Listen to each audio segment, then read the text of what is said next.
ምርጫውና መተማ እንዴት ነው? እንግዲህ እየተንቀጠቀጠ ነው። በሰላም ያሳልፈው። ነገ ትመርጣላችሁ በጧት? ኢንሻአላህ ኢንሻአላህ። ጥሩ ነው። ምረጡ። ያው የሚወከል መንግስት ሰብሳቢ አለቃ የሌለው ቤት ሁሉ በጥባጭ ስለሚሆን መስመሩን ለማስያዝ መስመር ያዘውን አስይዞ ማስቀጠል የግድ ነው።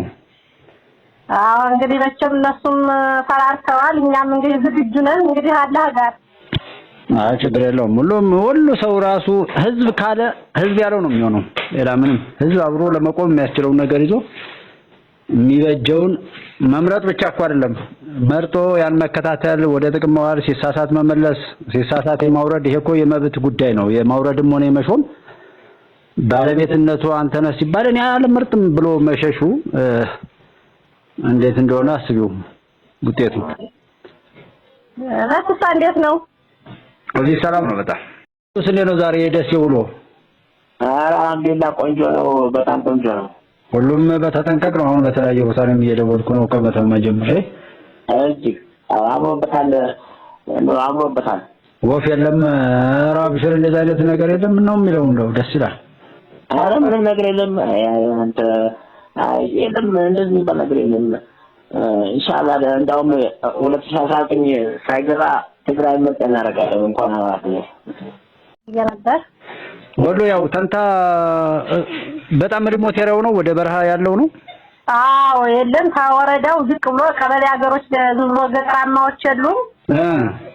እነሱ ወረቀትም የለም። ያው ሰዎቹ እነሱ ስለሆነ ያሉበት ያለንም አልመርጥም ሀሳብ ላይ ነን አሉ። ህዝቡ እንደሸፈተ ነው በቃ። ያው እንደሸፈተ ነው እንግዲህ። ይሄ የሌለበት አሁን በዚህ ወቅት ይሄ የሌለበት ያው እንደሸፈተ ነው ይባል አይደለ? አዎ ከሀገሩ ማንኛውም ተሳትፎ ራሱን አግቶ በራሱ ቤት እንግዲህ ሰው ወደ ሌላ መሄድ እየተገባው ሌላ ቦታ ዓለም ጠባን የኛ ሰዎች የረዱበት አለ እንዴ? በየትኛውም ዓለም ጫፍ እየተሄደ ከአንድ ቀበሌ አልወጣም ብሎ ራስን አግቶ ማስጨነቅ ሞት እኮ ነው። ይሄ እንደሞቱ አላወቁት። አሁንማ እንደሞቱ አላወቁትም። ይሞታል። አሁን እኮ ብዙ ነገር እኮ ነው አሁን እንትን እየተሰቃዩ ያሉት የኛ ዘመድ ዋጋም የላቸው። አዙ ምኑም ኮቸሮ ያኮቸረ ምናምን የሚሰጣቸው አንድ ሪሞት ኤሪያ ቀበሌ እንኳን የማይሞሉ የሆኑ ጎጦች ላይ የገቡ ልጆች ያው የመንግስት ያለ ያሉ ናቸው። እንግዲህ እንደዛ ብሎ ከመረራቸው ከመንግስት ጋር ሆነው ወይ ልጆችን በርቅ ያስገባሉ ወይም እንግዲህ እርምጃ ማስወሰድ ነው ካልሆነ ምንም ሊረዱ አልቻሉም። ገጠራማ ቦታ ላይ እንኳን እንጃ ህዝቡ ራሱ ልጁን መቅጣት አቃተው እኮ። አሁን እኮ አባትና ልጅ ነው ችግሩ የፈጠረው።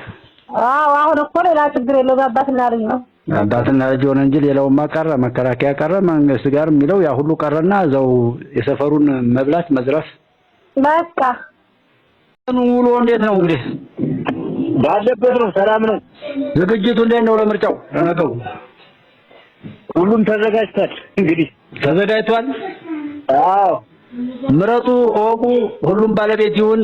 ጥቂቶች ባወሩት መቀጠሉ ያው እንትና አይጠቅምም። ህዝቡ ራሱ ባለቤት መሆን ያለበት እንደዛ ብሎ አምኖበታል። ደብረ ብርሃንና ምርጫው እንዴት ነው ዛሬ? እንግዲህ ነገ ምርጫው ዝግጅቱ ተንቀሳቀሳችሁ?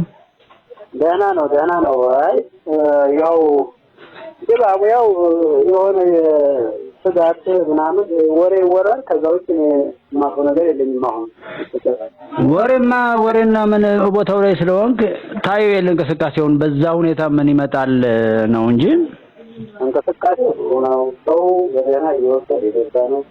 መታወቂያ ያዙ በታንደም እንትን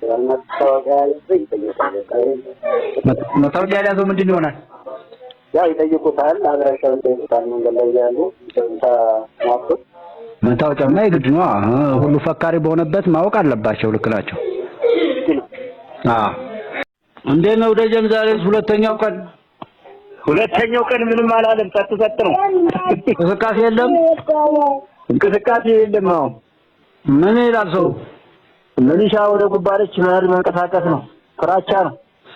ዝም ብሎ ሚሊሻ ብቻ ይንቀሳቀሳል እንጂ መኪና ምናምን የለም። በምንም ከባድ መኪና ምንም የለም። ዝግት ብላችኋል። አዘው ያቆመም ቆሟል።